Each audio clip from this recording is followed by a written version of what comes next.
Good morning, YouTube. Good morning, good morning, good morning. Thank you for joining. Thomas, John, see you in the chat already. Great to see you guys. Hope everybody's doing well. I'm outside this morning. It's actually a really nice day here outside the DC area.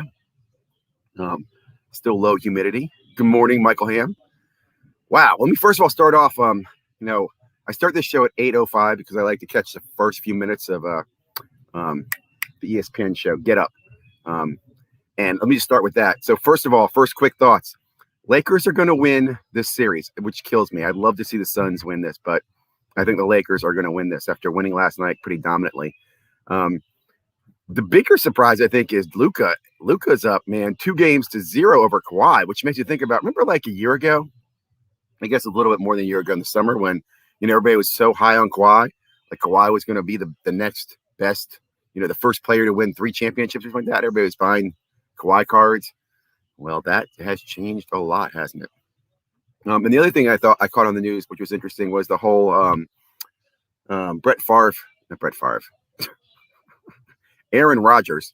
Like, why don't they just, clearly a trade is going to have to happen. He's not going back there. I kind of feel for the franchise, but at the same time, I don't. They've been here before with the whole Brett Favre thing where they had Brett leave. So Brett left, right? And he went to the Jets first, and then he went to the Vikings. So would it be hilarious if Aaron goes somewhere and then comes back to like the Vikings and replaces, what's that knucklehead, Kirk Cousins? Would that be hilarious if like Rodgers came to the Vikings? Not right away, but maybe a year or two out. Just something that came across our minds. Like, would that not be deja vu, right? Well, good morning. Let's go ahead and jump into some sports card talk. I got a couple things to talk about this morning. Not a whole bunch of stuff. But some things that I think are interesting, some follow-up on some of the grading company data. Let me share with you real quickly. Share my screen. Take you down that warped world there. Sorry. Okay, so what is this? What am I looking at first? Okay, I'll start here. So I was checking out, I forget who did this video yesterday. I killed the window. That was terrible. I didn't mean to kill the window. Can I use this window? I could use this window. Powers did a video yesterday. Powers memorabilia did a great video on the Jordan card, breaking the Jordan. And I love his videos. Great production, really great breakdown. And it made me look at, my point to it was he pulled up Market Movers, right? And Market Movers, when you're looking at the PSA 10s, it has, these sales, $375, and has one here for $414. And this was on $429, which I went out and did verify. There it is on $429. There's that bid, PWC auctions. Now, what shocked me about this was, I think I showed you guys the other day that Heritage auction on Thursday, just a week ago, went for $300,000. So I mentioned that because that is still not showing up here on this graph, right? Because Market Movers does not include auction data. And I thought I'd just share that with you. Again, I'm a huge Market Movers friend. I use the tool, but this is something I should point out. They only pull eBay data. Now, they pull all eBay data.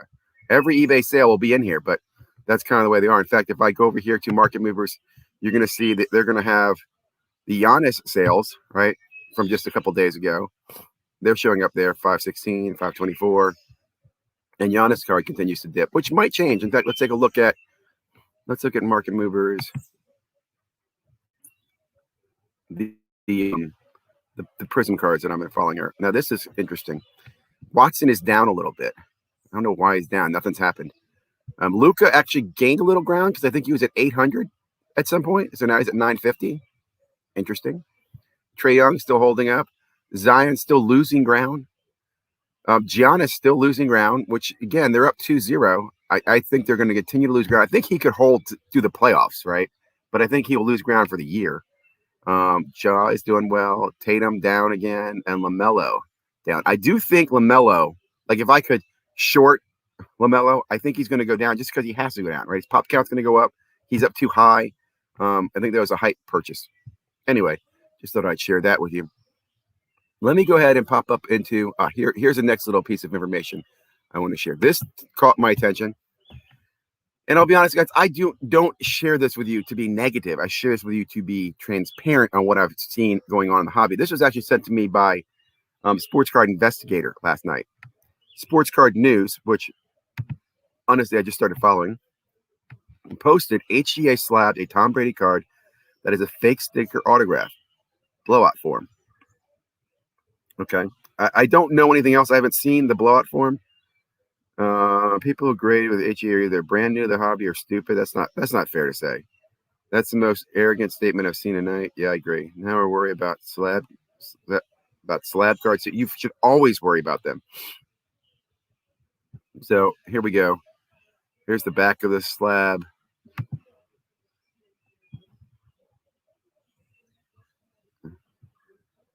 And I'm wondering, autograph 9.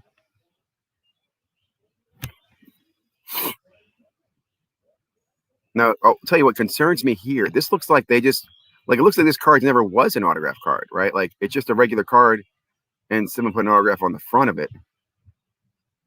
And they said it was an autograph. That's not good. They should at least look for the Panini authentication on the back. What card was this? No, it's Topps Chrome. Maybe I'm missing something. Hold on a second. That's Topps Chrome.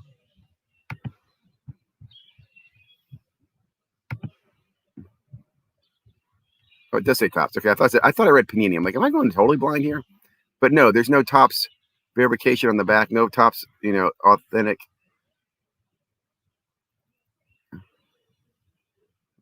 Right? No. So we'll say that's a very, very rookie mistake. Okay. Let me show you something else before I go back off. I'll go to the main camera and chat with you. This came up the other day too, which I thought was interesting. I watched a video on these guys, RCG, which I talked about. And in the video, if I can find the video again, who was it that did this video? It was right here. Right here. Revolution Cards, Hobby Lottery. Now, what he brings to attention is that, excuse me, he gets on one of his cards 9-5, 10, 10, 10, and they give him an overall score of a 9-5. So he's like, well, shouldn't I get a 10? Like, isn't 3 10s and a 9-5 round up to a 10? And he had another card that had all 10s and he got a 10 on. And he sends a message to them, and he basically hears back from RCG. They do not give 10s unless all 4 items 10. So in other words, if you have 3 10s and 1 9-5, you get a 9-5 overall, which that just seems bizarre to me. Not a fan of that. Now I will say, I mentioned these things. So here's why I'm bringing this up. Good morning, guys. Thanks, Simon. Thanks, Thomas. Things will never come back. I agree. I don't think they'll never come back, but I think again we overreacted. We didn't. The market was emotional. Anyway, on these new grading companies, right?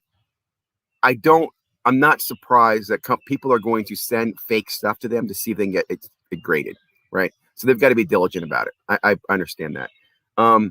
But missing an autograph where it doesn't have the autograph authentication on the back, that's a bad thing. And also, can't you compare the autograph at least to a scan to see if they look dissimilar? That's a bad thing, HGA. I mean, HGA had a problem with spelling early on. And I know that sounds funny, spelling, but they did. They had a lot of spelling mistakes. And now that's definitely going to hurt them. I have not used HGA. And I'll tell you, my biggest issue with HGA is I never get in the queue. I'm just not that. I'm not a queue winner, so it keeps me out of it. But the information on RCG grading a card with 3 10s and a 9.5 is discouraging to me. That makes me not want to grade with them. I know that might sound stupid, but and if you're listening, RCG, I don't understand your strictness. Like they are so strict on their 10 that you have to 10 on all 4 in order to get a 10. That's actually gonna be, I think, a barrier to entry, right? I don't think people are gonna be like, man, RCG, they're really strict. Man, if their 10s are the best. I don't think that's gonna happen. And if they are, you need to do a better job of marketing that. Say like, our 10s are perfect. Our 10s have no, blemishes or whatever that might be. But that kind of blew me away, bothered me. Let me see. What are some other things I wanted to chit chat about on the grading? Any questions? What do you think of Target raising blaster prices? So I'm not surprised about this. In fact, guys, if you remember, in fact, here's what surprises me that people are just talking about this. The week that Target suspended, which was 2.5 weeks ago, DJ was online, and I think it was on one of his interviews. He said that. I think it might have been Go GTS. I think Go GTS did the best interview with him, and he said then that the prices were going up 50%. His words were the Prism Chromium. I think he said Chromium products will have a premium on them next year. My interpretation would be that would be the prisms, the optics. I don't think the Donruss and the hoops are going up, but I don't think there's gonna be much of an impact. I don't think there'll be much impact at all. I think he also made a comment. DJ made a comment that it takes time for these changes to happen in the supply chain. So, for example, he can go back and say, "Hey, I want to raise the price to $30," but that has to be pushed out, which surprises me. I'm surprised the end merchant, Target, can't simply say, or MJ Holdings or Anderson can't simply say, "Hey, I've got the product. It's now worth more. I'm going to increase the price myself." Like, I'm surprised they had to wait for Panini. I think that has to do with royalties and licensing fees that they pay to the league, right? So I think the way their contracts are structured, I'm going to assume this, is that when Panini is selling the product to their end users, the distributors, they sell it at a set profit margin, so that margin can be calculated to pay the royalties out. That's what I'm going to assume. But I'll put it this way: does it surprise me? No. And I'll tell you, here's what surprises me the most. Another thing DJ mentioned was, why in the heck did Target tell you when they're going to be doing their drops?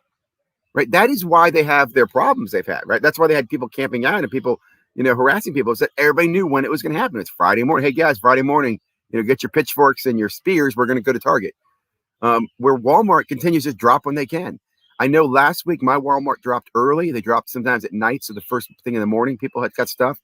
I know in my community where there's probably about, 15 chasers that I'd say that chase wax around here, probably 5 of them scored last week, got something, if not a lot. So I think Target's just kind of lazy. I don't know. I mean, they could distribute it if they wanted to. And I think they will. I think they'll come back and start doing it again. But it might take some time. We'll see. Let me see. Opinion. Everyone's talking trash when it's correction. It's time of the year. Things. Oh, yeah. And let me just also say this too. I put the video out last night on my 10 rules video. If you want to go check that out, please do. Really, and I'll put another video out later on. I got a couple ideas coming out that I'm not negative on the hobby. In fact, I think it was on Twitter.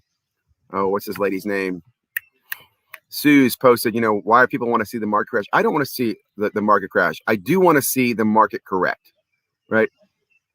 I really like, for example, I like the fact there are more people in the hobby today than there were 4 years ago.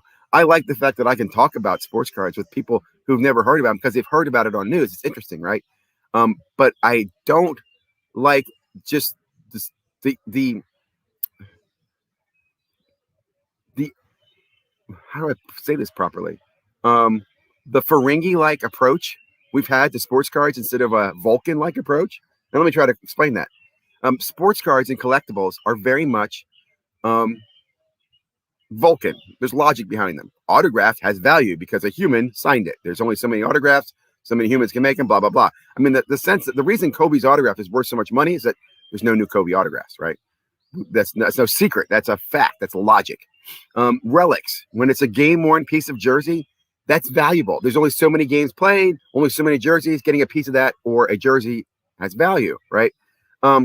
Short print or rarity, items that have true exclusivity, numbered to 10 gold, numbered to 5 reds, whatever that might be. Those things make sense. Where we lost it, where the correction has to come, is the shiny. And I hate to say that, and I'm a fan of shiny. I love shiny, but there's too much shiny, right? We need to correct that. Also, the way we collect and the way we're selling is going to correct itself, right? I still am seeing, it's funny, another thing I want to point out is that as I'm watching a lot of PSA reveals, right, or even some of these new sub companies reveals, you know what I see a lot of? I see a lot of cards that shouldn't have been graded. I mean, just as a more experienced collector who's been around for a few years, we never would have graded draft Prism basketball cards. It just wouldn't happen. You know why? We didn't have draft basketball cards 3 years ago. The first year draft Prism came out was with Zion, right? 2 years ago. And then they made it this year. They're going to make it next year. That product shouldn't be around, right? That's something the market needs to correct. There's not a global demand for college basketball players. There is a global demand for some of those players. And we got fed those products that we shouldn't have had, right? Another thing that I think should correct in the market, right? Why do we have Donruss and Donruss paper? Why do we have Hoops and Hoops Premium? Why do we have 2 of the same product? It just doesn't make sense to me. Now, again, some of them have been around a long time, but I do think eventually the companies had a transition. Like I think they had a plan to transition off the paper, but people continue to consume it. Right? Those things I think will correct in the future. So let's go back to the some of the screen sharing. And we're going to take a look here at. I did want to bring up Card Ladder because I did think they did a very good job of tracking the Giannis. Because they have some of the auctions for Giannis. They also, I think, if we came up here and we were to do Michael, let's see, Michael with a J, Michael Jordan. Is that card going to come up? Here we go. Right here we go. Is this it? It's a PSA. Where's a PSA 10?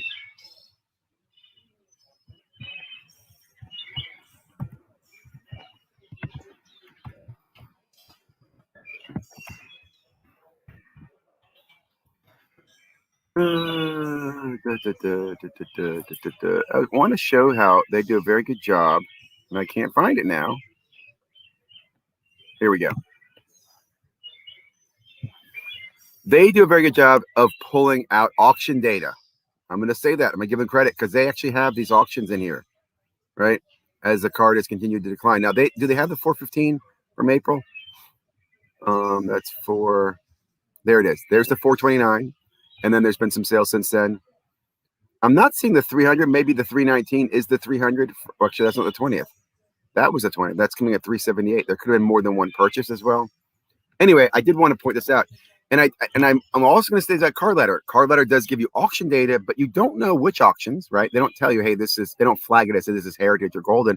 And they do exclude eBay data. Yes, they do exclude some. They drop some eBay data. Not all. In fact, with big cards, I'm sure they include everything. But if you're looking at a high volume card like a Zion base Prism, I think they drop the buy it now. As there are certain cards that they don't take into their graphing and laddering and so that. I just thought I'd share that with you. I think it's, again, you have to understand these different data tools and the values they have out there. They both are good. You just have to understand them. What is this? So rare. I've been talking about this. I don't know if anybody's following this. If you like soccer and you like NFTs, I'm a big fan of So Rare. I'm working on a video for that, so that's why that popped up. Nothing really here on Instagram. You already talked about this guy here. What else did I want to discuss this morning? I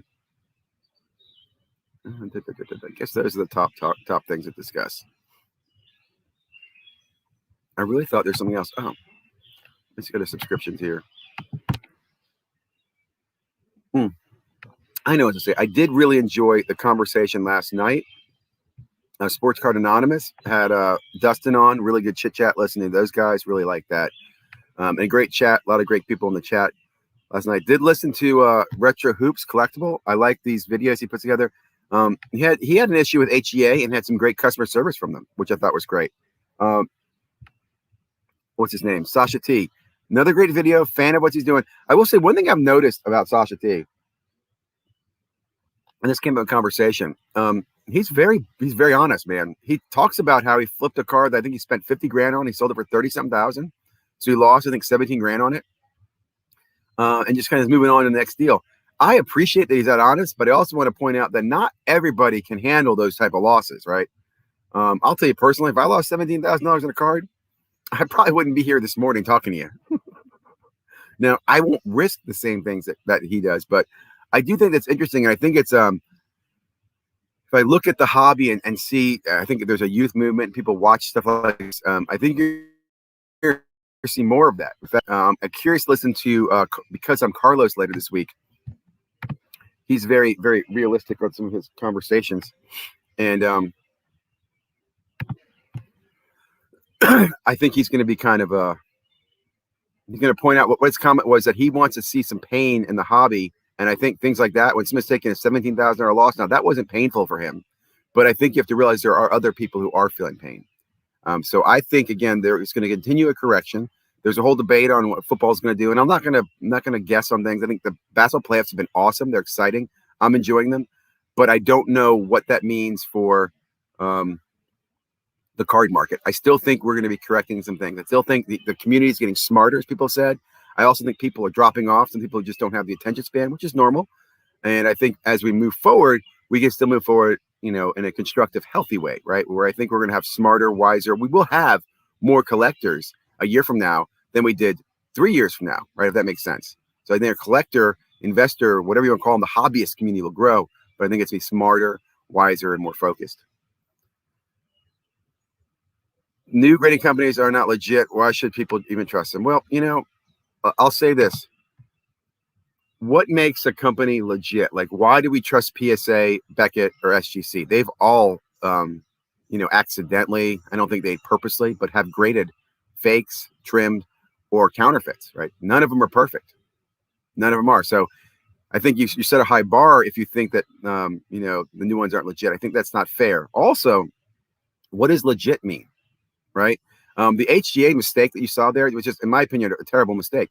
They should pay more attention. They don't pay attention very much to the spelling, and they're apparently not paying attention, just looking for the proof of the autograph. That's not good. And there's even worse fake autographs out there. If you watched the video yesterday, I think I was showing how one of the one-of-ones is touched up. It can be reprinted, so it looks like it has the Panini Authentic on it, and then it has a fake sticker on the front with a Panini hologram. So that's a more advanced fake autograph. So I think, again, I've told the people that I've interviewed, TGA, I've spoken to Pure Graded X. I've stressed to them, look, you guys need to be very careful on the authentication piece.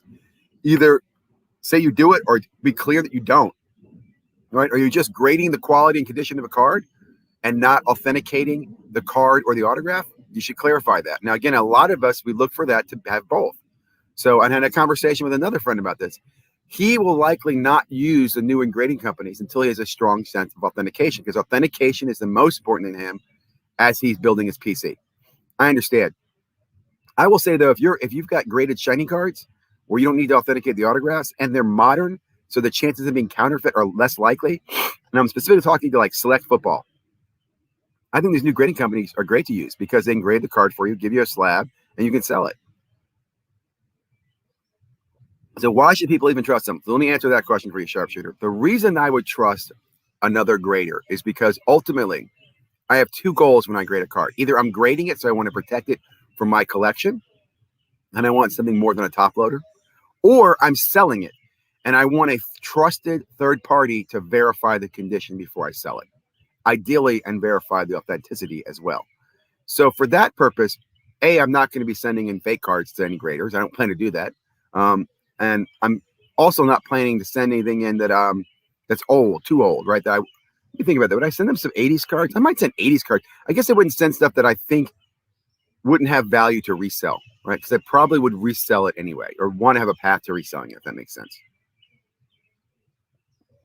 Well, guys, it is 8:30. I have got a long day ahead of me. Got to get ready for a couple of meetings coming up. I really appreciate everybody. I know the content wasn't super exciting this morning. I do want to kind of share with you what's going on around the hobby. I will remind you that Sterling Baseball is dropping today, which is a pretty cool product. I'm a fan of Sterling.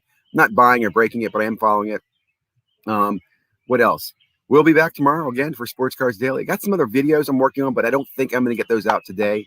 So probably the next other video will be tomorrow night. Which means you have a proven track record, keeps you from grading their own fakes. What keeps them from grading their own fakes? So proven track record, I understand. So you're looking for experience in the hobby. Fair statement. What keeps them from grading their own fake cards? That's a great question, right? But I would say the same thing could be said about PSA. Why do we trust PSA? Nate is a collector. Maybe Nate's just grading a bunch of cards that his friends made, right? That's blasphemy for me to say that. Good morning, Card Hour. Good to see you there, buddy. Thanks for stopping by. But why do you trust the PSA isn't grading fakes, right? Or SGC isn't? In fact, I will let you know, if you go to the rumor mill on Blowout, there was a story several years ago, probably 3 years ago, of a BGS employee being suspected of self-grading black labels. And Blowout's pretty good about doing detective work. And again, without going into the whole thing, I don't have it. But if you check Blowout forums, black label, BGS, scam, scandal, something like that, you'll find this. But they did find that there was an employee who, whether he was grading them or not, he was selling black labels. Like a majority of the cards he sold on his YouTube or eBay or whatever it was black label. So there was an association with an employee who had access to black label product. Maybe he was seeing them being slabbed and he bought them before. I don't know what he was doing, but that definitely is a concern. And my point for saying that, guys, is just you have to remember, everybody in this hobby has a wart. They really do. I mean, everybody has a wart. I don't think I have any major warts, but I should say everybody's got something that well, um, and that's why I think technology grading is the only way things are going to change, which I do think will change faster than I thought. Like I would have said if a year ago, it's gonna be 5 years. Now I think it's 2 years before technology grades. And what I mean by that is I think if technology gets there, technology will be able to tell us if the card's authentic, if the card's been modified, if the card's been graded again with fingerprinting. And if all that's spec and standardized and grading companies are interchangeable, then what do grading companies use? If technology is fair, if all grading companies were to be using the same technology, AI, to grade, that's a good thing. So what would they do to differentiate? It's going to be the customization, in my opinion. Right? So I think what we're seeing today with these customized slabs is a good thing. So I applaud HGA for bringing that out. I applaud them for bringing out AI as a factor, and I applaud PSA for embracing that. So, but I understand, Sharpshooter. I'm not telling you to go buy them. I think everybody make your own decision. I don't think you should be buying any of the new graded companies grades expecting the best return on it. That's probably foolish, right? You should be buying it because either you like the slab, you like the card, or you believe in the path they're on. Vincent, it's great to see you, man. I do follow Vincent from Card Hour out in Europe. I believe I forget what part of Europe. I'm not even going to guess and be wrong.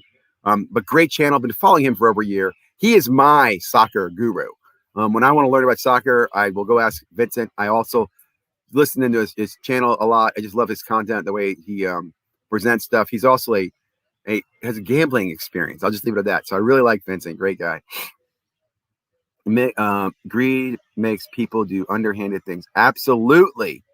P.S. F. Carlos. Yeah, Sharpshooter. Carlos is Carlos. I'm not going to F anybody. But hey, I agree with you. In fact, here's another point on the greed that I've said before, right? When your job is sports cards and you make a living in sports cards and money is how you do it, people find very, very quick ways to justify it. Well, I'm paying for my bills. I'm paying for my kids. I'm doing this for my living, right? So they find these shortcuts that they're working and they justify it. And greed does that very, very quickly. I said that before. Greed and ignorance are what ruined this. I won't say ruined. What hurt this hobby over the last year and a half. Greed, because that was the number one driver. People came to cards. It had nothing to do with the card. It had nothing to do with even like in sports. It's like, hey, I hear there's gold in those hills. And then ignorance, because there were so many ignorant people buying, they could be told anything. Hey, man, this is, what's his name? Kawhi Leonard's first jersey with the Clippers on. Remember that card, the Clipper Hollow? Man, this is going to be huge. He's going to win a ring there. He's going to be the first. I don't know what that card's worth, but I never would have bought that card. I don't get that hype, that ignorance. Grading companies give options, hobby people to see better looking slabs. Technology is used now to detect. I agree. It's getting better. It is getting better. I think all industries go through that, right? Think about the alcohol industry. They used to make alcohol that blinded you back in the day, right? That wood alcohol. Okay, I got to drop off because I'm 5 minutes more. I could talk all day. I really appreciate it, guys. Thank you very much for stopping by. It really means a lot to me. I'm going to try to continue to get better and better content for you guys every day. Out here this morning, I don't know if you guys can hear that, but we have locusts, the cicadas. And this is the first time I'm hearing them this morning. I wonder if I have any around here to show you guys. I'll show you a cicada tomorrow. Okay, I'm out. See ya.